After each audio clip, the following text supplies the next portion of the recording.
की तुम्ही जीएसटीचं पण साहेब शिबिर घ्या. गौतम पाटील जीएसटी कसं युटिलाइज करायची हे तरुण लोकांना माहिती नाही. त्याच्यासाठी तुम्ही चर्चासत्र आयोजन करा. आणि खऱ्या अर्थाने यांनी सांगितलं भारतीय ही बाजारपेठ आहे.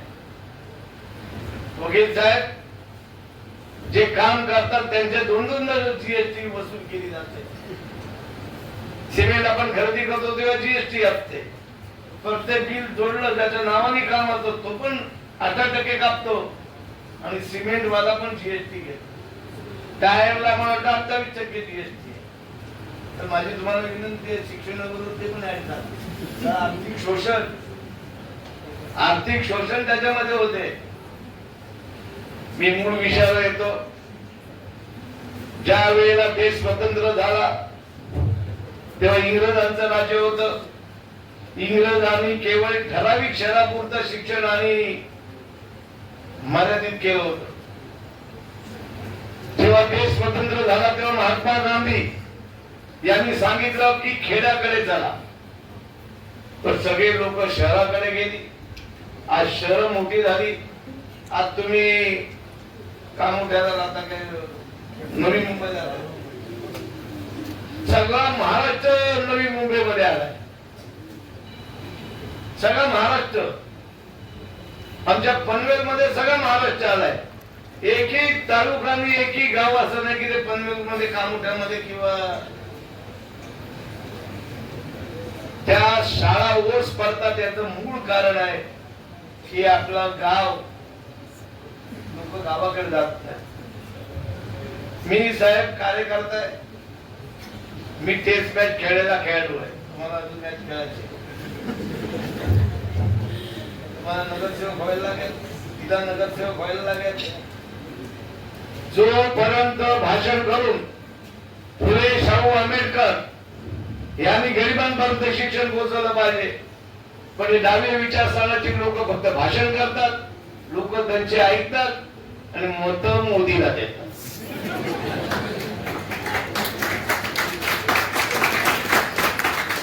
72 रोगावरती एकच उपाय 2024 ला परिवर्तन करायला पाहिजे.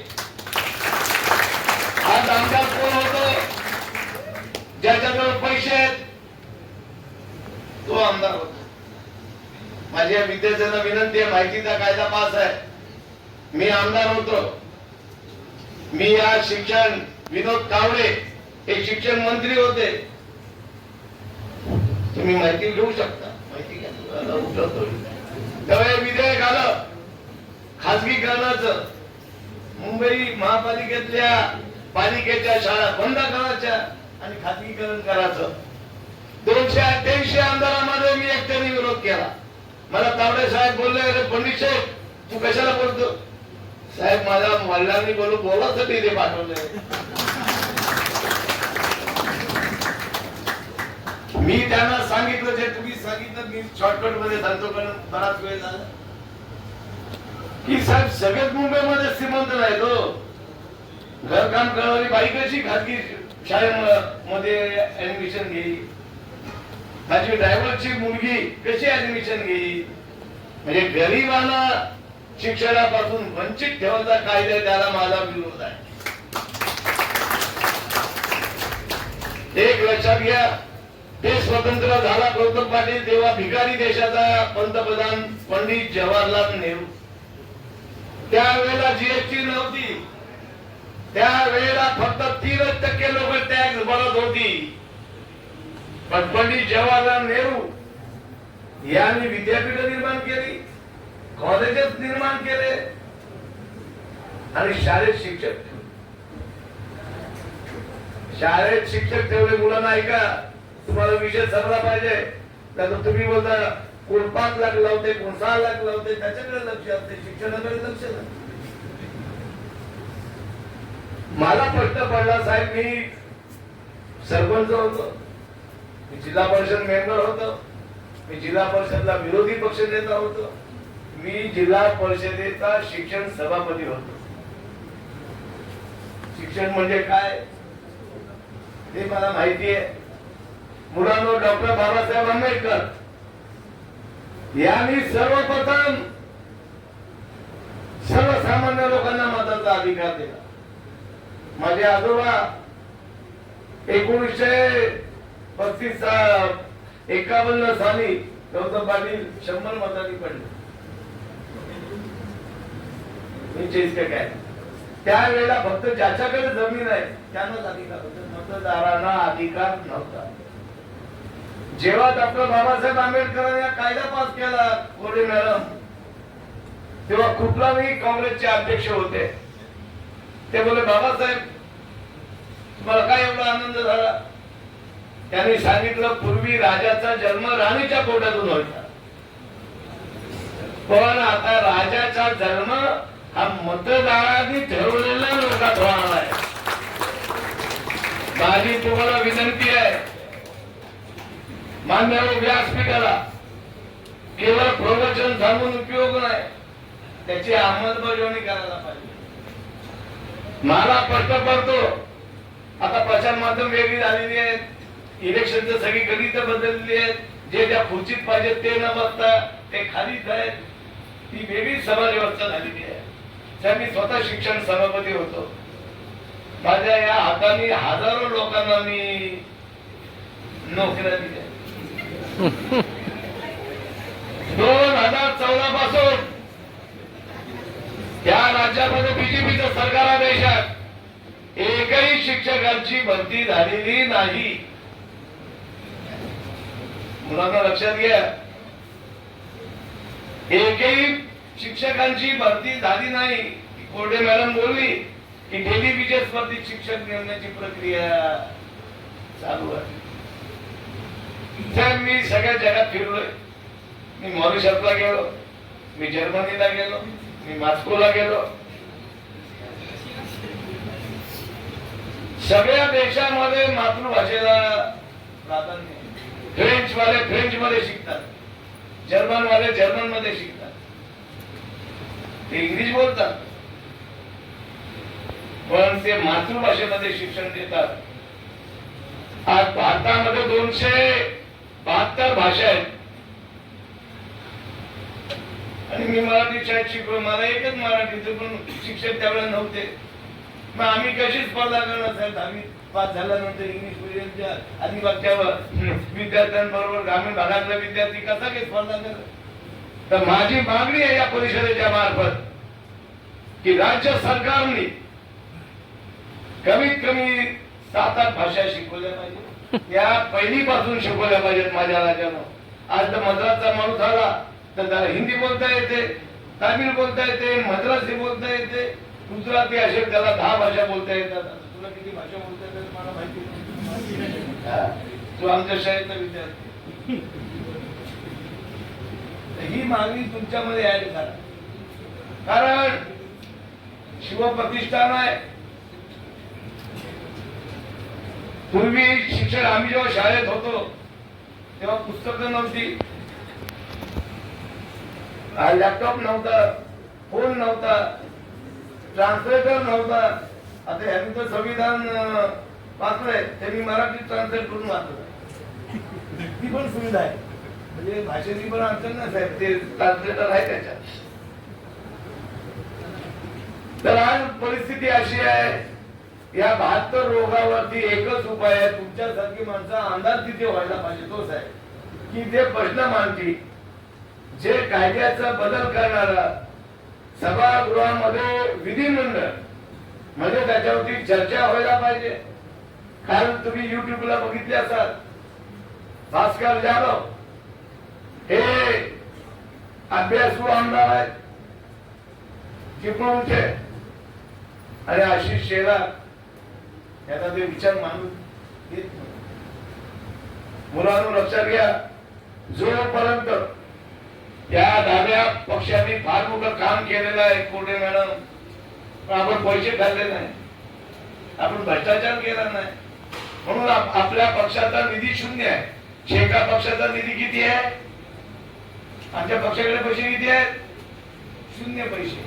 मी आताच बातमी वाचली, काँग्रेसकडे 800 कोटी आहे आणि बीजेपी ज्याची निर्मिती 2000 साली झाली त्यांच्या पक्षामध्ये 8,000 कोटी रुपये पास झालेले आहेत. तर माझी तुमच्याकडे मागणी आहे, नरेंद्र मोदी यांनी असा कायदा पास केला की जो सुप्रीम कोर्टाने रद्द केला की जे देणगी देतात त्यांची नावं तुम्ही डिक्लेअर करू नका. म्हणजे रायगड जिल्हा औद्योगिक जिल्हा, पण आमचा शेका पक्षाचा नेता कोण जयंत पाटील, तो कोणाचे पैसे घेत नाही. पण आमच्या इथे जो धीरूभाई अंबानीचा कारखाना आहे तो इथे आमच्या नद्या प्रदूषित करतोय, वायू प्रदूषित करतोय. JW मी ज्या गावात राहतो तिथे 5 मिनिटाला 10 इंच प्रदूषण आहे, पण तो पैसे देतो मोदीला. तर तुम्हाला जर संघटना चालवायची असेल तर निधीची पण आवश्यकता आहे. या सगळ्या गोष्टी सांगायचं कारण असं आहे की आज मला चांगला वकील भेटला, माझी जर केस मी झाली तर बघा बाबा. हा देशावरती 18% GST असताना शिक्षकांची बदल आहे. आज मी कोकण एज्युकेशन सोसायटीचा डायरेक्टर आहे. साहेब आमच्या संस्थेमध्ये 100च्या पेक्षा जास्त शिक्षक श्रीवर्धन मध्ये मी गेलो तर तिथे पीटी तर शिक्षक गणित शिकवतो, तर त्यांच्या संस्थेच्या 2च शाळा. अरे बाबा असू नका, तुम्ही अलिबागला राहतात गौतम पाटलाच्या शाळेत म्हणून या सुविधा आहेत माझ्या राजानो, अन्य ठिकाणी या सुविधा नाही. हा गौतम पाटील दत्ता पाटलाचा नातू आहे. यांनी आजोबांनी जे शिकवण दिली, गरिबांची मुलं शिकली पाहिजेत, ते तो काम करतो. त्याबद्दल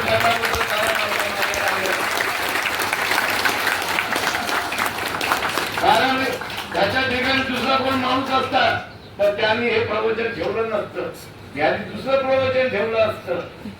त्या मॅडमनी सांगितलं 26 जानेवारी महत्वाची नाही, 22 जानेवारी महत्वाची केली. लोकांचा मूळ विषयापासून लोक परावृत्त व्हायला पाहिजे. धर्म ही आपूची गोळी आहे. धर्म ही आपण सगळे आपूच्या गोळीत लक्षात घ्या. बाळाराम पाटील यांनी प्रामाणिक काम केलं, पण मतदार पैसे घेतात हे मला माहिती होतं, पण शिक्षक पण पैसे घेतात म्हणजे मला धक्का नाही झाला. अरे बाळाराम पाटील पैसे खात नाही, पंडित पैसे खात नाही, आमच्याकडे पैसे नाही पण आमच्याकडे बुद्धी आहे, आम्ही प्रश्न मांडू शकतो. आज बाळाराम पाटील सारखा आमदार त्या सभागृहामध्ये नसल्यामुळे साहेब शिक्षकांचे प्रश्न मांडत नाही. आज विधानसभा 5 दिवसात कार्यक्रम संपला. आज आपण किती तास झालाय कंटिन्यू. असं सभागृह चालत नाही, सभागृह असं चालत नाही. त्यामुळे विरोधी पक्ष का सत्ताधारी पक्ष अडचण निर्माण करतात. तर आज तुम्ही या चांगला विषय घेतला. GST वाल्यांना मी सांगतो तुम्ही त्याचं प्रबोधन करा. आज 2014 आणि आज 2024 आहे. 10 वर्षात काय झाले? 10 वर्षामध्ये तुमच्याकडे शिक्षकाची भरती झाली.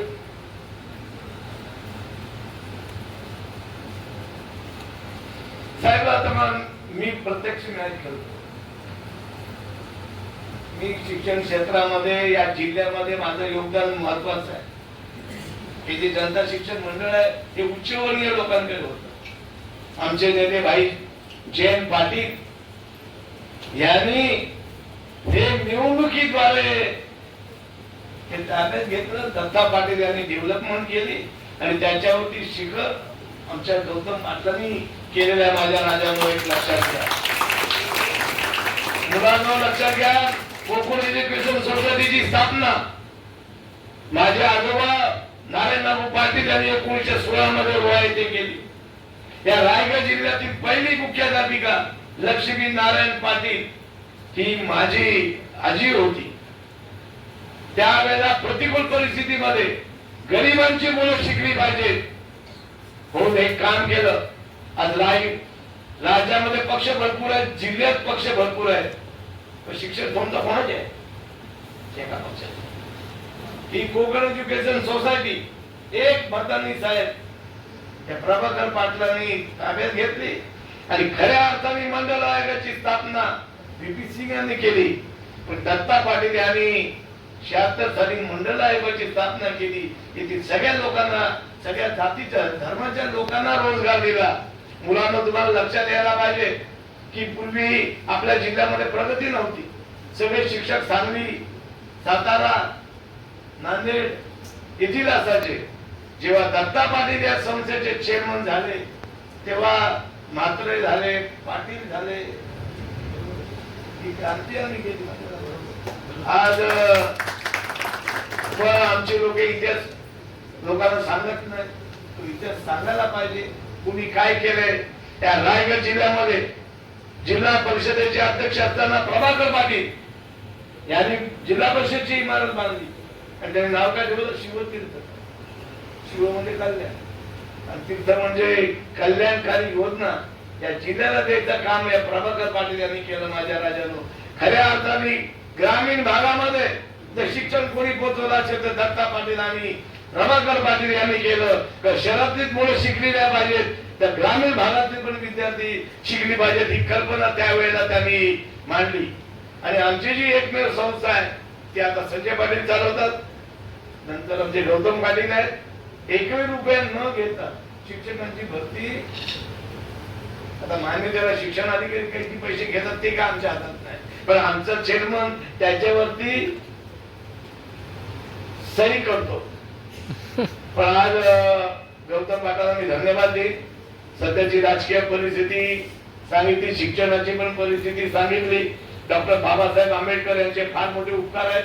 जेव्हा देश स्वतंत्र झाला तेव्हा मी जेव्हा भाषण करतो तेव्हा मी हा मुद्दा मांडतो.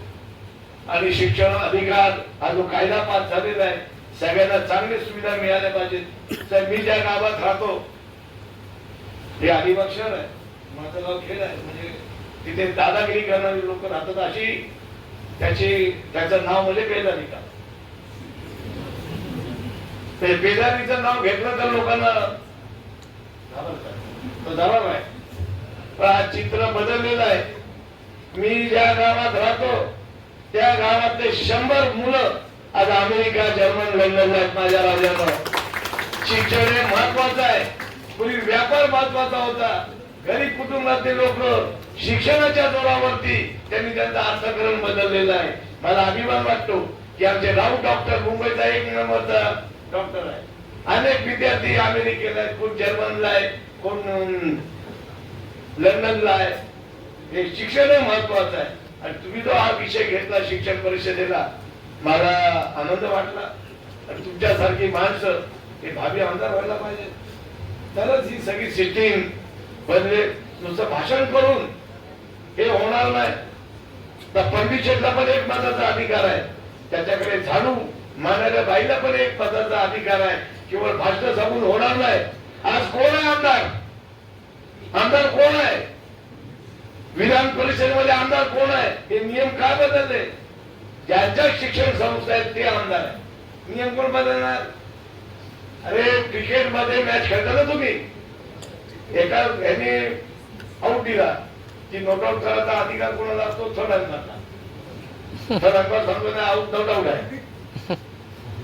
तर हे कायदे पास करणाऱ्या विधिमंडळामध्ये आपल्या विचारसरणीची लोक तिथे गेली तर हे कायदे पारित होतील. पण तुम्ही काय करता? 2024 आला की कमल जो उठतो तो कमल मध्ये जातो, बसायला जागा नाही. अरे व्यासपीठावर 7 खुर्ची आहेत. रोज बघतोय. आज माझ्या बाजूला बसलाय धैर्यशील पाटील, तो कमळामध्ये गेला. कोण दुसरे आदिती तटकरे रोहायला शिकतो. फॉरेनला गेले, शिक्षण घेऊन फॉरेनला गेले असेल तर मला माहिती नाही. आणि तिला अध्यक्ष मी केली, ते पण मंत्री येते अध्यक्ष. एक लक्षात घ्या, ही सगळी परिस्थिती लोकांना सांगितलं पाहिजे. प्रतिष्ठान भरपूर आहे. पण मला गौतम पाटील यांनी मला बोलवलं. मी काय आमदार नाही, काय कुठल्या ह्याच्यात नाही, पण मला इथे बोलवलं. पण मला बऱ्याच वर्ष पक्षाने आणि जनतेने या स्थानिक स्वराज्य संस्थेमध्ये काम करण्याची संधी मिळाली. बरेच आयएस अधिकारी, आज दीपक केसरकर माझ्याबरोबर आमदार होते, ते आज मंत्री आहेत. तुम्ही त्यांचं वर्णन तुमच्या भाषेमध्ये केलेलं आहे. आज खऱ्या अर्थाने सर मी ह्याच कॉलेजमध्ये होतो तो मला जपानचा इतिहास मी इतिहासात पास झालो कारण माझा इतिहास आवडीचा विषय आहे. त्यावेळेच्या राजांनी त्यांच्या विद्यार्थ्यांना अमेरिकेत शिकायला पाठवलं. आज जपान एक तांत्रिकदृष्ट्या एक नंबरचं राज्य तर त्या राज्यकर्त्यांनी बाकीच्या पैशा कामावरती खर्च करण्यापेक्षा आता काय खर्च करता पर्यटनाला खर्च पंडित शेठचा पुतळा गौतम पाटलांचा पुतळा त्याच्यावरती खर्च बंगल्यांच्या दुरुस्तीवरती 30 कोटी रुपये खर्च आणि शाळेच्या यांना पगार नाही. मी शेवटचा मुद्दा सांगतो गौतम पाटील की आज मी माझ्या तुमच्याकडे येण्यापूर्वी माझ्या शाळेला भेट दिली. आज माझ्या पेदारी गावामध्ये माझी मराठी शाळा आहे. मी साहेब जिल्हा परिषदचा सभापती होतो. राज्य सरकारने धोरण केलं होतं की 4थी पर्यंतच प्राथमिक शाळा चालू व्हायला पाहिजे. आता माझाच अपेंडिसेट आहे. त्यावेळेचे भोसले सीओ होते त्यांना मी सांगितलं ही शाळा 8वी पर्यंत जायला पाहिजे. तेवढा अपेंडिसेट शासनाचा नियम नाही ते मला काय माहिती नाही पण मी माझ्या गावापासून मी साहेब सुरुवात केली. मी माझ्या शाळेचा सभापती आहे कोणार हायस्कूलचा. आता सभापतीचं काय काम असतं की खाजगी शाळा चालू ठेवायच्या आणि प्राथमिक शाळा बंद करायच्या. आज गौतम पाटील पेदारी मराठी शाळेला जिल्ह्यातलं 1 नंबरचं बक्षीस मिळालं. तुम्ही जाऊन दाखवलं काय घ्यायचा तर त्या शिक्षकांनी मला बोलवलं. शिक्षकांनी बोलवलं बाबा पंडित शेठ असं झालं तसं झालं आपल्याला बक्षीस मिळालं 3 नंबरचं ऐकल्यासारखी गोष्ट आहे. तर शाळा तर 1 नंबर आहे. तर मी माझ्या पद्धतीने फोन लावला मुख्य शिक्षण अधिकाऱ्याला मॅडम ज्याला 1 नंबर मिळालाय त्या शाळेला मला भेट द्यायची आहे. आमच्यात काय पुढे वाय असते ते आम्ही त्याच्यात दुरुस्त करू. मी आता येताना आलो तर त्या मॅडमच्या फोनाला पंडित शेठ तुमच्या शाळेला 1 नंबरचे बक्षीस दिले. म्हणजे प्रश्न विचारणारी माणसं समाजात निर्माण करायला पाहिजे माझ्या राज्यात. आणि माझी हायस्कूल तुम्ही सर्वे करा हायस्कूल मधला तो सभापती असतो तो प्राथमिक शाळा बंद करतो. राज्यामध्ये एकमेव पंडित शेठ आहे की माझ्या मराठी शाळेमध्ये साहेब 350 विद्यार्थी आणि शाळेची स्पर्धा तुम्ही जाऊन प्रत्येक विद्यार्थ्यांनी भेट द्या. माझी मागणी आहे माझी बहीण आमदार मीनाक्षी पाटील हिने तिच्या मुलाला शिकवण्यासाठी पेदारीला इंग्लिश मिडियमची जो आस्वाद पाटीलच काय कामामुळे आला नाही. माझं शिक्षण पण माझ्या गावात झालं. माझं शिक्षण का अमेरिकेत झालं असं तर मी ते आलो पण नसतो हाय फाय खात आलो असतो. तर त्या शाळेचा निकाल पण 100%. पण गौतम पाटील परिस्थिती साहेब अशी आहे मराठी शाळेमध्ये शिक्षक आहेत त्यांना पगार 80,000 आणि विद्यार्थी किती 2, 4, 5 आणि माझ्या शाळेत इंग्लिश मीडियम मध्ये जी शिक्षिका शिकवते तिला पगार किती आहे 10,000. तर माझी मागणी या परिषदेच्या मार्फत भाषांमध्ये राजकारण करू नका. इंग्लिश मीडियमच्या शाळा पण सरकार मान्य करा आणि खऱ्या अर्थाने ही क्रांती व्हायला पाहिजे. कारण इंग्लिश ही ठराविक समाजापुरतं मर्यादित राहता कामा नये. ती गरिबांपर्यंत पोहोचली पाहिजे. जेव्हा महाराष्ट्र राज्य स्वतंत्र झालं खेर म्हणून महाराष्ट्र राज्याचे मुख्यमंत्री होते. पूर्वी मुंबईला फ्रेंच भाषा शिकवायची जर्मन भाषा शिकवायचे इंग्लिश शिकवायची पण त्यांनी सिस्टीम बंद केली. मी हे सगळे विषय आहेत. मी आज पुन्हा एकदा पण मी रोशन पाटील यांना धन्यवाद देईन की नंतर मी अगोदर भाषण केलं असतं तर मी निघून गेलो असतो. तुमचे विचार मला ऐकता आले नाही पण तुमच्या विचारांना मी प्रभावित झालो निश्चित. आणि या सगळ्या विद्यार्थ्यांना सांगतो की शिक्षणावरती काम करणारे लोकप्रतिनिधी पाहिजेत की क्रिकेटची मॅच करणारे लोकप्रतिनिधी पाहिजेत, हा प्रश्न निर्माण झाला माझ्या राजांनो. आज 10वीची परीक्षा आहे गौतम पाटील, तुमच्या परिषदेची मागणी असली पाहिजे. आज युट्यूब वरती मॅच आहे, गरिबांची मुलं काय बघतात. सारख्या कॉलेजमध्ये नाही शिक्षण का की आपल्या शिक्षण व्यवस्थेवरती आपलाच विश्वास नाही आहे. आज रोहितदादा पवार फॉरेन रिटर्न आहेत, आदित्य तटकरे फॉरेन रिटर्न आहेत, पार्थ पवार साहेब फॉरेन रिटर्न आहेत, आदित्य ठाकरे साहेब फॉरेन रिटर्न आहेत. आमचं काय म्हणणं आहे, आम्हाला फॉरेनला जाता येत नाहीये, पण ज्या मतदारसंघाचे आम्ही मतदार आहोत त्यांना चांगल्या दर्जाचं शिक्षण मिळणं ही काळाची गरज आहे आणि ती आम्ही ओळखली पाहिजे. आम्हाला विकतचं शिक्षण दिलं जाते. अरे भारत हा जगाच्या पटलावरती आणण्याची भाषा करताय आणि दुसरीकडे निर्मला सीतारामन यांनी बजेट सादर केलं. तुम्ही बजेट पाहिलं असेल, 2022-23 चं बजेट होतं शिक्षणाचं 2.92% आणि 2023-24 चं पाटील साहेब बजेट आहे 2.52%. म्हणजे 40 पॉईंटनं बजेट कमी केलं आणि तुम्ही विकासाची भाषा करताय. अरे गोरगरीब कष्टकऱ्याचा मुलगा शिकलाच नाही, त्याला शिक्षणासाठी पैसा पुरवलाच नाही, त्याला अनुदानित शाळा उभा केलाच नाही. अरे उलट आपल्या शाळा सुरू केल्या होत्या. लोकनेते आप्पासाहेब नारायण नगू पाटील असतील, प्रभाकर पाटील साहेब असतील, दत्ता पाटील साहेब असतील, या विद्वान व्यक्तिमत्वाने गावापर्यंत शाळा आणल्या आणि आज या संस्थांना कशी बंद पडलं जाईल, यांना कसं मर्ज केलं जाईल, या संस्थांचं कसं क्लस्टर केलं जाईल आणि अतिरिक्त शिक्षक कसे कामाच्या बाहेर काढले जातील याचा प्रयत्न आज शासन करत आहे. आणि म्हणून दादांनो ताईंनो, तुम्ही उद्याच्या भविष्यात, तुम्ही उद्याचे मतदार आहात, तुम्ही जर टीवाय बीकॉमचे असाल तर तुम्हाला मताचा अधिकार आलेला आहे. आज विचारपीठावरती या तालुक्याचे भाग्यविधाते बसलेले आहेत.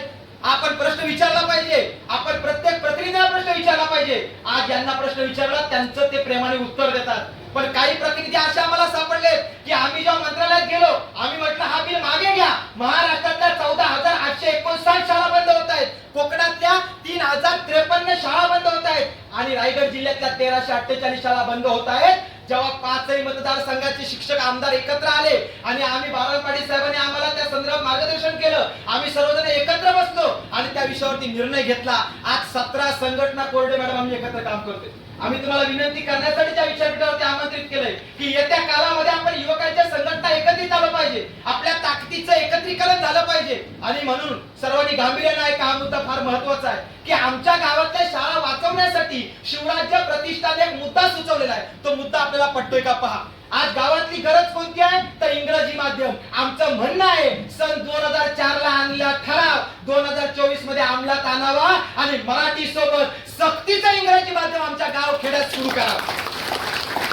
जर सक्तीचं इंग्रजी माध्यम आमच्या गाव खेड्यात सुरू झालं तर आमचा मुलगा कार्मेलला येणार नाही, आमचा मुलगा एखाद्या खाजगी शाळेत जाणार नाही, एखाद्या खाजगी संस्थेत जाणार नाही, तर आमचा मुलगा ज्या ठिकाणी अनुदानित शिक्षक आहेत, जे डीएड आहेत, बीएड आहेत, सेटनेट आहेत, एमफिल आहेत, पीएचडी आहेत, असे असलेले शिक्षक सरकार चांगली लावून घेतो, टीएटी करून घेतो. परंतु दुर्दैव हे आहे की खाजगी शाळेवरती तुम्ही पहा शिक्षकांची कॅपॅसिटी काय कॅपॅसिटी आहे आणि यावरती आम्ही प्रश्नचिन्ह तयार झाला तर आम्ही देशद्रोही, आम्ही देशाच्या विरोधात बोलतो. जेव्हा चिपळूण मध्ये आम्ही सभा आयोजित करण्याचा प्रयत्न केला तर आपले स्थानिक लोक जे सत्तेच्या भागीदार आहेत ते म्हणतात तुम्ही आमच्या खाजगी संस्थेच्या विरोधात काय बोलता.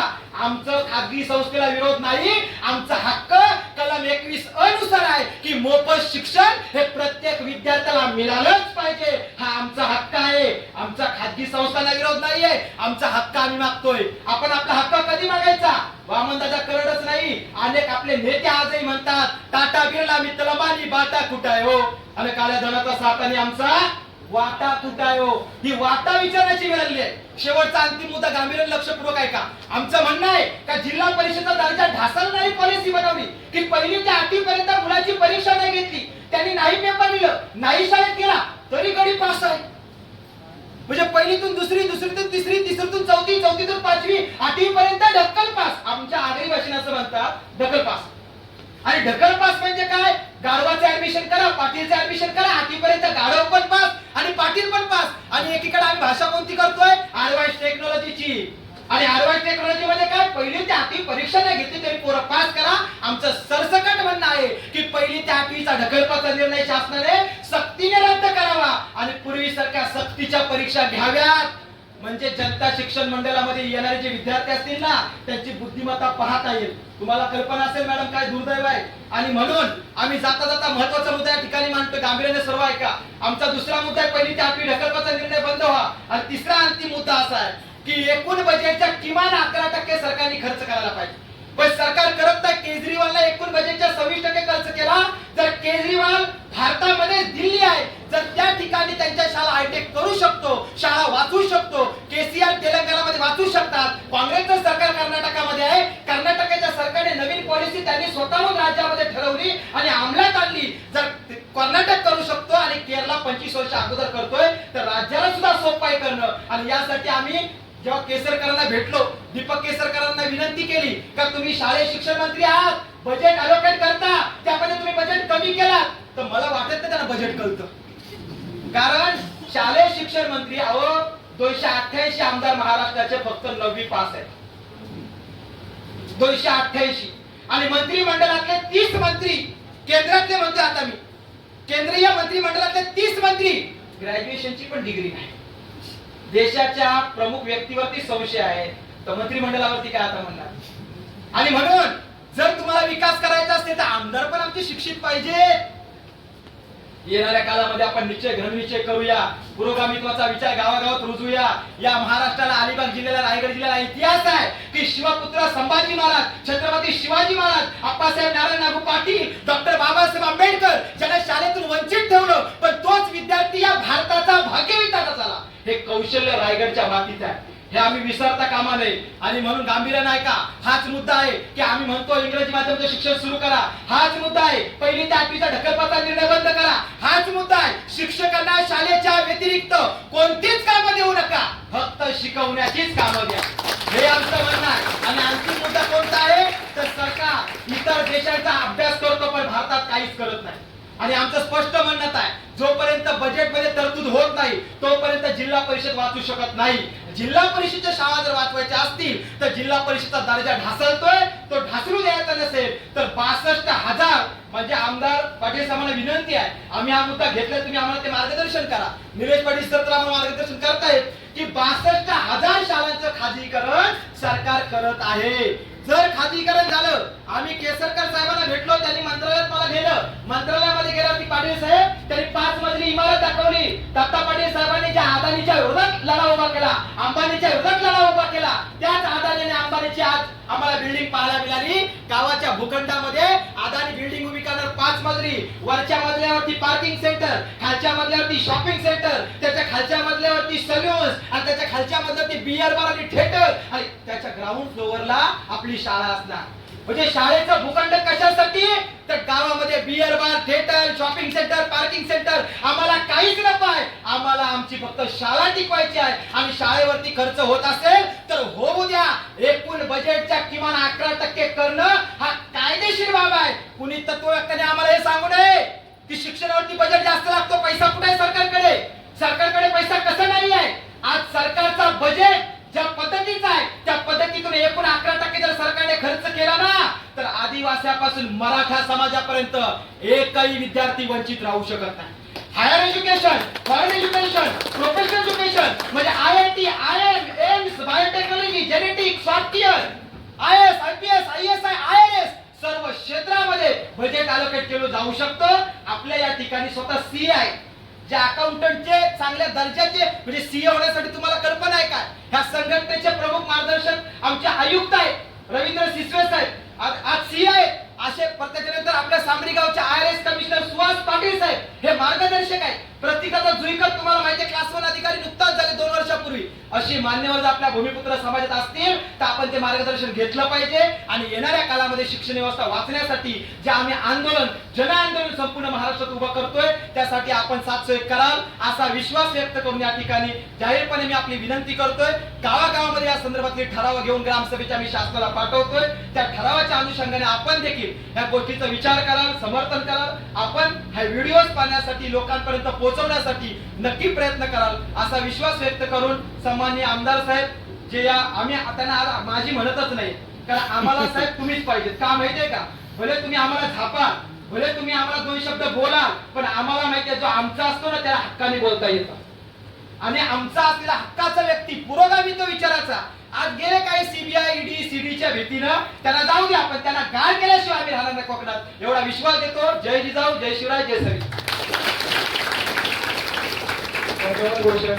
आपल्या भाषणातून आपण आजच्या शिक्षण हक्काविषयी आणि त्याचबरोबर ती शिक्षण हक्क हा किती महत्वाचा आहे, त्यानंतर आज काळाची गरज म्हणून इंग्रजी विषयाचं आणि शिक्षणाचं महत्व आपण आपल्या भाषणातून व्यक्त केलेलं आहे.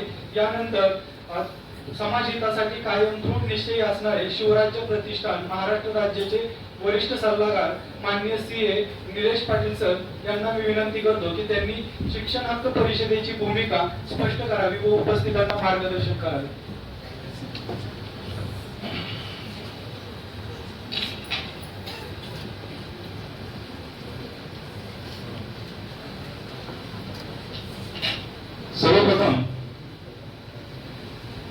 सर्वप्रथम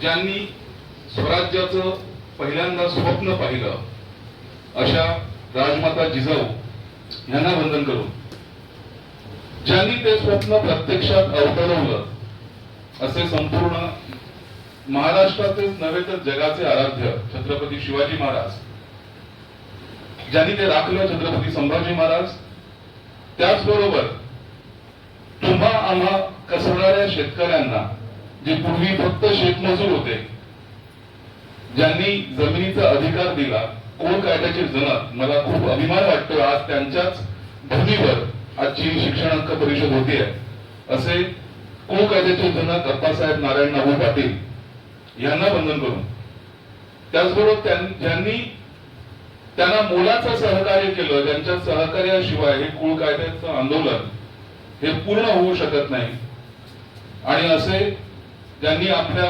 सगळ्यांना या देशाचा अधिकार दिला, भारतीय राज्यघटनेचे शिल्पकार डॉक्टर बाबासाहेब आंबेडकर, त्याचबरोबर तुम्हा आम्हा सर्वांपर्यंत शिक्षणाची गंगा ज्यांनी पोहोचवली, अन्यथा आपल्याला तर शिक्षणाचा अधिकारच नव्हता, असे सन्माननीय महात्मा फुले सावित्रीबाई फुले यांना वंदन करून, जमिनीच्या बदल्यात जमीन देण्याचा निर्णय ज्यांनी आणला असे आपल्या रायगडचे सुपुत्र लोकनेते दिबा पाटील साहेब, आणि ज्यांच्या जयंती निमित्तानं आज आपण आजची ही जी आपली शिक्षण हक्क परिषद होती आहे, ज्यांचं नाव, त्यांची क्रिमिनल मधली प्रॅक्टिस आज ही अनेक सिनियर ऍडव्होकेट्सना जेव्हा भेटतो, ज्यांचं आज वय वर्ष 70-75 आहे, ते सुद्धा आठवण करतात की जेव्हा जेव्हा दत्तात्रय पाटील साहेबांची एखादी सुनावणी असायची त्या ठिकाणी आम्ही गर्दी करायचो, तर असे फक्त वकिली क्षेत्रातले मातब्बरच नव्हे तर अगदी त्यांच्या शेवटच्या काळात सुद्धा SEZ सारखं आंदोलन रायगड पट्ट्यातलं यशस्वी केलं, अंबानीला, रिलायन्सला हद्दपार केलं, असे दत्ता पाटील साहेब ज्यांच्या जयंती निमित्त आज आपण इथे सर्व जमलेलो आहोत, त्यांना वंदन करून आजच्या आपल्या या शिक्षण हक्क परिषदेला उपस्थित असलेले सन्माननीय आमदार पंडित शेठ पाटील साहेब, त्याचबरोबर सभापती शिक्षण विभागाचे आस्वाद पाटील साहेब, त्याचबरोबर जनता शिक्षण मंडळाचे अध्यक्ष ऍडव्होकेट गौतम पाटील साहेब, सहयोगी प्राध्यापक डॉक्टर प्रेम आचार्य साहेब, डॉक्टर प्रवीण गायकवाडजी कोडे मॅडम, त्याचबरोबर व्यासपीठावरील सर्व सन्माननीय सदस्य आणि व्यासपीठासमोर असलेले शिवराज्य प्रतिष्ठानचे सर्व कार्यकर्ते, प्रदेशाध्यक्ष श्री रोशन पाटीलजी, विकी कदमजी, हिमांशुजी, त्यांचे सर्व सहकारी, आणि आज आपल्या या लॉ कॉलेजमध्ये उपस्थित असलेले सर्व सन्माननीय विद्यार्थी, शिक्षक वर्ग आणि विविध भागातून आलेले सामाजिक कार्यकर्ते, सगळ्यांना सप्रेम नमस्कार. आणि शिवराज्य प्रतिष्ठानची या शिक्षण हक्क परिषदेसंदर्भातली जी भूमिका आहे ती रोशन पाटील यांनी सविस्तररित्या आपल्याला मांडलेलीच आहे. त्यांनी थोडक्यात आपल्याला 3 गोष्टी सांगितलेल्या आहेत की शिवराज्य प्रतिष्ठानचं नक्की म्हणणं काय, त्याला त्याचं विश्लेषण करण्याचा प्रयत्न माझ्या या भाषणातून होणार आहे. मित्रांनो, रायगडची भूमी किंवा ज्या भूमीत आज हे कॉलेज उभं आहे किंवा आपण आज जी परिषद या भूमीत घेतो, या भूमीला खूप मोठा ऐतिहासिक वारसा आहे. अगदी छत्रपतींपासूनचा ऐतिहासिक वारसा ते वर्ण व्यवस्थेला भेद देणारे, छेद करणाऱ्या गोष्टी या मातीतून झालेल्या आहेत. म्हणजे तुम्हाला आम्हाला कल्पना असेल की तुम्ही आम्ही बहुजन ज्या कॅटेगरीत येतो त्या कॅटेगरीला वर्ण व्यवस्थेत शूद्र म्हटलं जातं, आणि या शूद्रांना कुठल्या गोष्टीचा अधिकार नाही आहे, तर त्या लोकांना शिक्षणाचा अधिकार नव्हता, त्या लोकांना जमिनीचा अधिकार नव्हता, त्या मंडळींना धनसंचय करण्याचा अधिकार नव्हता. याबद्दल तुम्हाला थोड्याफार प्रमाणामध्ये ऐतिहासिक बाबतीमध्ये कल्पना असेल. मी फार इतिहासात खोल जाणार नाही, पण त्या गोष्टीला छेद करण्याचं काम या मातीतून सातत्यानं होत आलेलं आहे. तुम्हाला कल्पना असेल की इथल्या बहुजन समाजाची चळवळ जी उभी केली गेली ती जमिनीच्या साठी उभी केली गेली. इथल्या शेतकऱ्यांना म्हणा किंवा पूर्ण महाराष्ट्रातल्या शेतकऱ्यांना म्हणा, शेत जमिनीचा अधिकार नव्हता. ठराविक सावकार, ठराविक जमीनदार यांच्याकडे जमिनीचे अधिकार होते आणि तुम्ही, आम्ही, तुमचे, आमचे पूर्वज हे सगळे जमीन कसणारे शेतकरी होते. आणि अशा वेळी जे सावकार, जमीनदार जो तुकडा देतील त्याच्यावरती जगण्याची पाळी इथल्या शेतकऱ्यांना आली होती. आणि त्याच्या विरुद्ध एक 30-40 वर्षाचा तरुण दंड ठोकून उभा राहतो आणि यशस्वीरित्या जवळपास 7 वर्ष 1932 ते 1939 या काळात जगातला सर्वात मोठा शेतकरी संप घडवून आणतो. ही मोठी ऐतिहासिक गोष्ट जी जगाच्या पाठीवरती केली गेली. विचार करण्यासारखी गोष्ट आहे की तो संप यशस्वी कसा झाला असेल. म्हणजे जी जमीन कसल्यावरती 2 वेळेचं जेवण, 2 वेळेचं सोडा 1 वेळेचं जेवण मिळत होतं, ती जमीन 7 वर्ष कसली नाही. चला 1 वर्ष मॅनेज करता येत असेल, मागच्या वर्षी साठवून ठेवलं असेल, विचार करा दुसरं वर्ष कसं मॅनेज केलं असेल, तिसरं वर्ष कसं मॅनेज केलं असेल, चौथं वर्ष कसं मॅनेज केलं असेल. जंगलातला पाला पाचोळापर्यंत खाल्ला आपल्या पूर्वजांनी. आणि तेव्हा जाऊन कुळ कायद्यासमोर इंग्रजांना नमावं लागलं, तेव्हाच्या व्यवस्थेला नमावं लागलं. आणि तुम्ही, आम्ही जमिनीचे मालक झालो कुळ कायद्यांच्या निमित्ताने. आणि ते निर्माण करणारे अप्पासाहेब नारायण नाना पाटील होते आणि तुमचे, आमचे पूर्वज होते. आपल्या पूर्वजांसाठी मला वाटतं जोरदार टाळ्या झाल्या पाहिजेत, त्यांना मानवंदना आपण दिली पाहिजे. हे सांगण्याचं कारण काय की इतिहास नेहमी जागवावा लागतो. कारण की इतिहासाची पुनरावृत्ती यासाठी करावी लागते की इतिहास आपण बऱ्याचदा विसरून जातो आणि मग तो आठवण करून देणं काही तुमच्या, आमच्या, माझ्यासारख्या मंडळींना आवश्यक ठरतं. तर मित्रांनो, विचार करण्याचा प्रयत्न करा. म्हणजे मी अनेक ठिकाणी जेव्हा जातो तेव्हा मी लोकांना विचारतो की 10वी पास असलेले आजोबा ज्यांचे आहेत त्याने हात वर करा. 10वी पास असलेले आजोबा ज्यांचे आहेत त्याने हात वर करा. हात वर होत नाही, ठीक आहे, चला हरकत नाही. मी का हा प्रश्न विचारला माहितीये का की आपण पिढ्या 100 वर्षापासून, 200 वर्षापासून, 500 वर्षापासून आपल्यापर्यंत शिक्षण हे पोहोचलेलं नव्हतं. आपण मंडळी जरी म्हणतो ना, दारिद्र्य आपल्याकडे होतं, आपल्याकडे 2 वेळेचं जेवण खाण्याची व्यवस्था नव्हती. आपल्या गरिबीचं कारण, आपल्या दारिद्र्यतेचं कारण, आपल्या हलाखीचं कारण, आपल्या शोषित असल्याचं कारण ज्या व्यक्तीने शोधलं त्या व्यक्तीचं नाव आहे महात्मा ज्योतिबा फुले. तुम्हा आम्हा सर्वांना कल्पना असेल त्यांची ज्याला म्हणूया एक महत्वाचा त्यांनी एक कानमंत्र दिलेला आहे. त्या कानमंत्राबद्दल सगळ्यांना कल्पना असणार आहे. कारण त्यांनी शोधून काढलं होतं की या गरिबीचं कारण काय.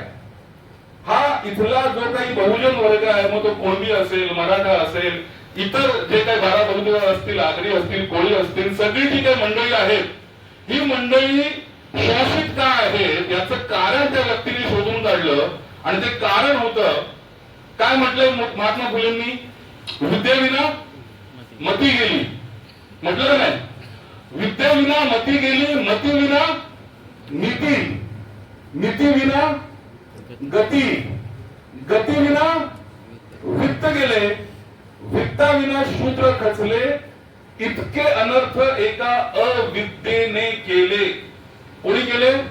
इतके अनर्थ अविद्येने केले. गरिबीचं कारण, शोषकाचं कारण, तुमच्या दारिद्र्याचं कारण जर का काय आहे, त्याच्या मुळाशी काय आहे, तर ती आहे अविद्या. आणि त्यामुळे नुसतं जमिनीचं मालक होऊन भागणार नाही हे आपल्या पूर्वजांनी ओळखलं. आणि त्यासाठी जर का आपल्याला पुढे जायचंय, आपल्याला जर का मोठं व्हायचंय, समृद्ध व्हायचंय, तर त्यासाठी अविद्येवर मात करावी लागेल. आणि या अविद्येवर मात करण्याचा एकमेव पर्याय आहे तो म्हणजे शिक्षण. आणि शिक्षण आपण आपल्या लोकांपर्यंत पोहोचवलं पाहिजे. मला अभिमान वाटतो याच मातीतला की नुसतं जमिनीचा अधिकार नाही दिला तुम्हा आम्हाला किंवा तुमच्या आमच्या पूर्वजांना, तर तुम्हा आम्हाला शिक्षणाचा अधिकार देऊन आज कोकण एज्युकेशन सोसायटी सारखी जी संस्था पहिल्यांदा रायगडच्या मातीत रुजवली गेली, 100हून अधिक शाखा त्यांच्या पोहोचवल्या गेल्या आहे. नारायण नागू पाटील आणि त्यांचे जी सगळी पुढची पिढी यासाठी कार्यरत आहे, दत्ता पाटील साहेबांचं त्याच्यामध्ये मोठं योगदान आहे. आणि त्या गोष्टीसाठी आज जनता शिक्षण मंडळ असेल हाच वारसा पुढे नेण्याचा प्रयत्न करतायत की त्यांना माहिती आहे की शिक्षणानेच आपल्याला सवर्णांची बरोबरी करता येऊ शकते. शिक्षणच एक अशी गोष्ट आहे जे तुम्हा आम्हाला मानाचं स्थान देऊ शकतात. आपण जातीय व्यवस्था कितीही नाकारली, जातीय व्यवस्थेला छेद देण्याचं काम, सगळ्यांना समान आणण्याचं काम, सगळ्यामध्ये समता आणण्याचं काम, बंधुता आणण्याचं काम, न्याय प्रस्थापित करण्याचं काम जर का कुठल्या गोष्टीमध्ये असेल तर त्या गोष्टीचं नाव आहे शिक्षण. आणि त्या शिक्षणाची पहिली पायरी आहे प्राथमिक शिक्षण, ज्याच्यासाठी आपले पूर्वज झटले. आपल्या पूर्वजांनी तुमच्या आमच्यापर्यंत शिक्षण आणलं. मगाशी मी म्हटलं की आजोबांचं शिक्षण लोकांना माहिती नसेल, पण आज तुमचे वडील शिकले आणि आज तुम्ही इथे लॉ कॉलेजच्या या आपल्या हॉलमध्ये आपण इथे आहोत. तुमच्यापर्यंत शिक्षण पोहोचलंय त्याला कारणीभूत आपले पूर्वज आहेत, ज्यांनी ती गोष्ट ओळखली, त्यासाठी संघर्ष केला.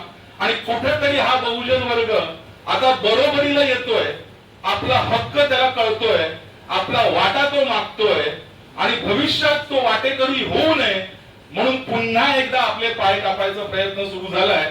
आणि तो प्रयत्न केला गेलाय प्राथमिक शिक्षण कमी करण्यापासून, बंद करण्यापासून शाळा बंद करण्यापर्यंत. मग या शाळा बंद करण्याचं नक्की कारण काय, कुठे काय प्रॉब्लेम आहे? आता तुम्ही सगळी लॉच्या याच्यामध्ये बऱ्यापैकी स्टुडंट असाल, त्यामुळे मी खास करून काही गोष्टी घेऊन आलेलो आहे. म्हणजे अगदी संविधानाची कॉपी आणलेली आहे, राईट टू एज्युकेशन केंद्राचा आणलेला आहे, राईट टू एज्युकेशन स्टेटचा आणलेला आहे. तेव्हा तुम्हाला लक्षात येईल की गोम कुठे आहे, कुठे प्रॉब्लेम मुरतोय. तुमच्या सगळ्यांच्या माहितीसाठी बाबासाहेब आंबेडकरांनी आपल्याला संविधानामध्ये मूलभूत अधिकार दिला, तो शिक्षणाचा अधिकार. आणि त्या अधिकाराची जाणीव युनोला होते. युनायटेड नेशन्स ऑर्गनायझेशन जागतिक दर्जावरती त्याची दखल घेतली जाते.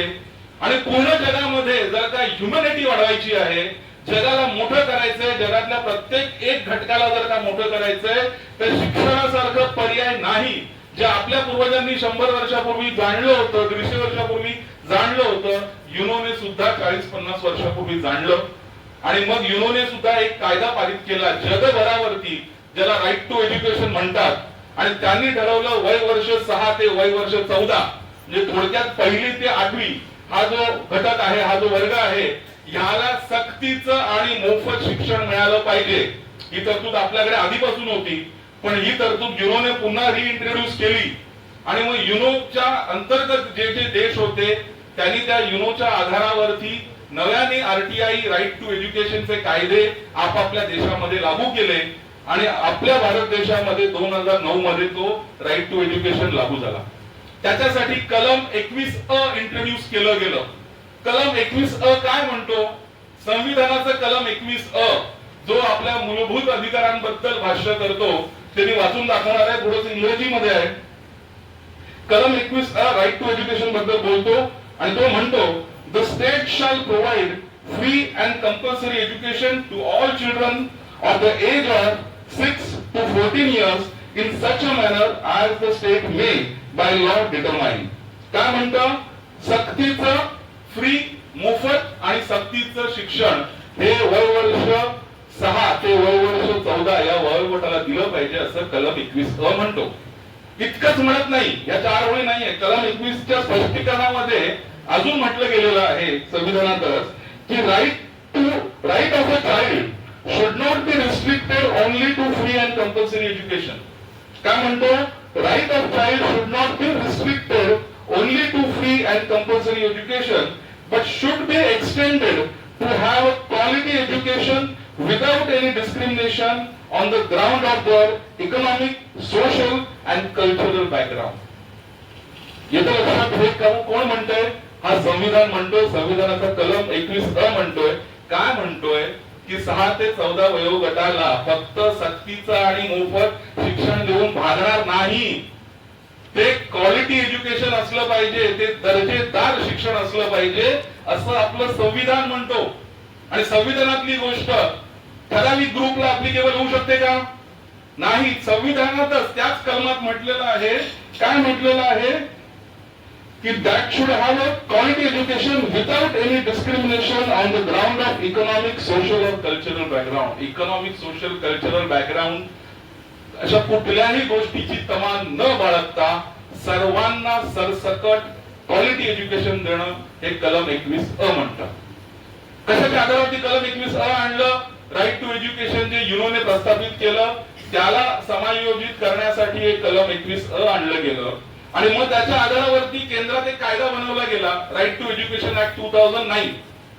तुम्हाला कल्पना असेल आपल्या देशाची संघराज्य व्यवस्था आहे. केंद्राकडे ठराविक शक्ती असतात, केंद्राकडे काही कायदे बनवायचे अधिकार, काही अंमलबजावणी करण्याचे अधिकार असतात.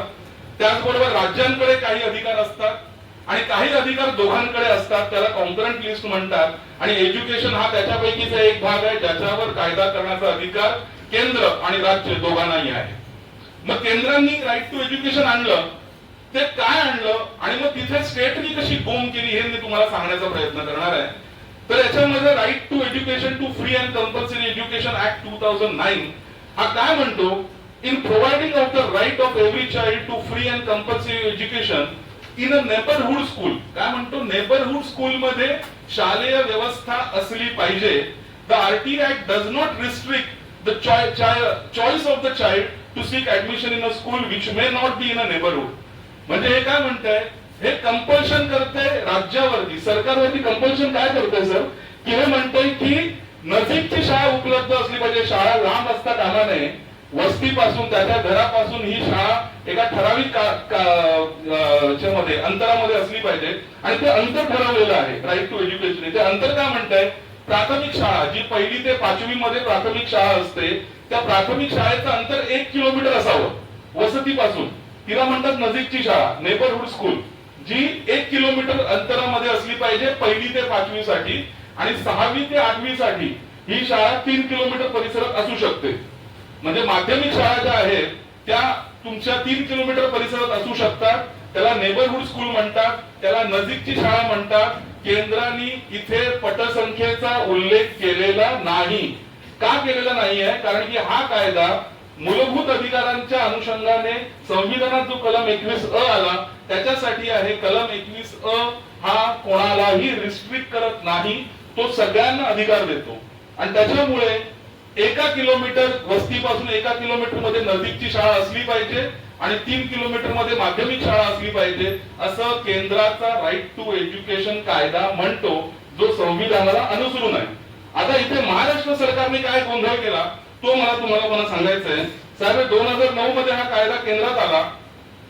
महाराष्ट्र सरकारने याला दिनांक 11 ऑक्टोबर 2011 रोजी महाराष्ट्र सरकारने आपल्याकडे इंट्रोड्यूस केला महाराष्ट्रामध्ये. आता या महाराष्ट्रामध्ये इंट्रोड्यूस करताना यांनी त्याच कलमामध्ये गोंधळ काय केला, त्यांनी गोंधळ असा केला, तो मी तुम्हाला थोडासा वाचून दाखवणार आहे. हा मराठीमध्ये आहे. त्याच्यामध्ये जी नजीकची शाळेची व्याख्या दिलेली आहे कलम 2 मध्ये ड मध्ये त्यांनी नजीकची शाळेची व्याख्या केलेली आहे. आणि नजीकची शाळा म्हणजे नेबरहुड स्कूल, मगाशी मी ते एक्सप्लेन केलं, ज्याचा अधिकार सगळ्यांना आहे. केंद्राने कोणालाही रिस्ट्रिक्ट केलेलं नाहीये, पण राज्यांनी इथे गोम केली. ती गोम अशी आहे, नजीकची शाळा याचा अर्थ समुचित शासनाने निर्देशित केल्याप्रमाणे संबंधित बालकाच्या निवासस्थानापासून इयत्ता 1ली ते 5वी साठी 1 किलोमीटर अंतराच्या आत 1ली ते 5वी साठी आणि व 6 ते 11 वर्ष वयाची किमान 20 बालके उपलब्ध असलेली आणि इयत्ता 6वी ते 8वी साठी 3 किलोमीटर अंतराच्या आत व इयत्ता 5वी मध्ये 20 बालके उपलब्ध असलेली शाळा असा आहे. म्हणजे युनोच्या आरटीई मध्ये बालकांची संख्या किती किंवा पटसंख्या किती हे नमूद नाहीये. आपल्या संविधानामध्ये तो एक मूलभूत अधिकार म्हणून 21 मध्ये घेऊन आलेले आहे, जो मूलभूत अधिकार सगळ्यांना लागू पडतो. केंद्राने कायदा आणला त्याच्यामध्ये त्यांनी कुठेही पटसंख्येचा उल्लेख केलेला नाही. त्यांनी नेबरहुड स्कूलची डेफिनेशन दिली आहे 1 किलोमीटर आणि 3 किलोमीटर. मात्र राज्य सरकारने इथे गोंधळ केला आणि अंतराच्या सोबत पटसंख्या घुसवली आणि त्याचा गैरफायदा घेऊन हे सध्याचं जे विद्यमान सरकार आहे हे जवळपास हजारो शाळा बंद करायला घेतलेल्या आहेत आणि त्या हजारो शाळांमधनं लाखो करोडो जी आपली प्राथमिक शाळातलं शिक्षण घेणारी जी मुलं आहेत ती वंचित होणार आहेत. ते सांगताना भरपूर काय काय सांगतायत की आम्ही परिवहन व्यवस्था देऊ, आम्ही हे करू, आम्ही ते करू. जिथे बाईक जात नाहीये, आपल्या कोकणामधल्या अनेक अशी खेडी आहेत, दुर्गम भाग आहे जिथे बाईक जात नाही, इथे याची बस काय राहणार आहे? तिथे रिक्षा नाही पोहोचली अजून, तिथे बस पोहोचणार आहे यांची. हे सांगण्याची तात्पर्य, सांगण्याचं कारण काय ना, हे खूप समायोजनासारखं मोठं मोठं नाव देत आहेत की आम्ही समायोजन करू, आम्ही त्या शाळेमधले मग मुलं एकत्र करू, मग आम्हाला त्या शिक्षकांचे योग्य नियोजन करता येईल वगैरे वगैरे वगैरे. पण ज्या भागामध्ये यांना सरकारी शाळा चालवता येत नाही, खासगी शाळांना आम्ही विरोध करत नाही आहोत, पण तरी सुद्धा साहेब त्याच भागामध्ये खासगी शाळा मात्र व्यवस्थित चालते. सरकारी शाळेला शिक्षक नसतो, तो एक शिक्षक असतो जो 5-5 वर्ग सांभाळतो आणि तो 5-5 वर्ग सांभाळणारा मग तो एखाद्या जातीचा सर्वे करतोय, तो एखाद्या शासकीय कार्यक्रमाला हजेरी लावतोय, तो एखाद्या आणखी नको नको त्या गोष्टींच्या कामामध्ये लागलेला आहे आणि मग ती 10-10 दिवस 15-15 दिवस त्या शाळेला शिक्षक नसतो. शाळेला एकमेव शिक्षक असलेली शाळा शिक्षक नसल्याने ती तशी बंद असते. मग या लोकांनी हे अधिकृत बंद करण्याचा घाट घातलेला आहे. मगाशी मी तुम्हाला संविधानामध्ये वाचून दाखवलं की नुसती शाळा इमारत बांधणे म्हणजे फ्री आणि कंपल्सरी एज्युकेशन होत नाही, दर्जेदार शिक्षण देणे हे सुद्धा संविधानाने म्हटलेलं आहे. हे तुम्हा आम्हाला हे संविधान पुन्हा पुन्हा जाणून घेण्याची आवश्यकता आहे. आणि हे का चाललेलं आहे? कारण की ह्या मंडळींना हवा आहे लेबर फोर्स. का होत आहे की तुम्ही आम्ही सगळे शिकल्यानंतर आपण उच्च शिक्षणासाठी जातो, उच्च शिक्षण झाल्यानंतर आपण सगळे व्हाईट कॉलर बनतो. मग व्हाईट कॉलर बनल्यावरती तुम्ही यांनी जी काय आपल्याला वर्णव्यवस्थेने देऊन दिलेली जी कामं होती ती आपल्याला करता येत नाही ना. मग आम्ही झाडू नाही मारणार, आम्ही टॉयलेट साफ नाही करणार, आम्ही जी काही खालच्या दर्जाची कामं आहेत ती नाही करणार, आम्ही लेबर फोर्स म्हणून काम नाही करू शकणार. का? कारण की आम्ही शिकलेलो असू. मग यांना लेबर फोर्स हवाय, त्यांना पुन्हा पुन्हा तुम्ही वर चाललेला तुम्हाला खाली खेचायचं आहे. ही एक वेगळी व्यवस्था काम करते. मी त्या व्यवस्थेला फार बोलणार नाहीये कारण की याचं उत्तर एकच आहे की आपल्याला शिक्षण हे काळापर्यंत आपल्या पूर्वजांनी पोहोचवलं होतं, आपल्याला पुन्हा पोहोचवायचं. मला सांगा, प्राथमिक शाळाच नसेल तर माध्यमिक शाळा असेल का? जी मुलं प्राथमिक शाळेपासून वंचित राहिली ती माध्यमिक पर्यंत पोहोचतील का? नाही पोहोचू शकणार. हा देश आहे. तुम्ही वर किती मोठं सांगा, खाली जर का तुम्ही पाय टाकत असाल तर मग हा एक मोठा अन्याय महाराष्ट्रामध्ये होतोय. तुम्ही आम्ही पार झालो, तुमच्यापर्यंत हे शिक्षण प्राथमिक शिक्षण पोहोचलं आपल्या पूर्वजांच्या कृपेने. पण आपले जे पुढची पिढी आहे, आपण ज्या गावात राहतो, ज्या गावातनं तुमच्यापर्यंत शिक्षण पोहोचवायला 60-70 वर्षापूर्वी कोणीतरी रक्त गाळलंय, कोणीतरी संघर्ष केलाय, कोणीतरी उपाशी राहिलंय, कोणाची तरी डोकी फुटली आहे, कोणाचे हातपाय तुटले, कोणीतरी जीव दिलाय. त्यांनी तो संघर्ष केला, त्यांनी तो त्याग केला, त्यांनी ते समर्पण केलं. म्हणून आज तुम्ही इथे लॉच्या कॉलेजमध्ये बसून तुम्ही आज शिक्षण घेऊ शकताय. त्याच्या मागे 60-70 वर्षापूर्वी केलेला लोकांचा संघर्ष आहे, याचा विसर आपल्याला पडता कामा नये. त्यामुळे भविष्यात जी आपली पुढची पिढी आहे, जी आपल्या खेडेगावामध्ये राहते, जी आज गरीब आहे किंवा जी आज आपण अजून तितक्या दर्जाचे पोहोचलेलो नाही आहोत, तर त्यांना वर उचलण्याचं काम कोण करणार आहे? शिक्षण. आणि त्या शिक्षणाची पहिली पायरी आहे प्राथमिक शिक्षण. आणि ही प्राथमिक शिक्षण हे प्रत्येक एका विद्यार्थ्यापर्यंत पोहोचणं हे संविधानाने सांगितलेलं मूलभूत अधिकार आहे. हे आपली कोणाची वैयक्तिक इच्छा नाही.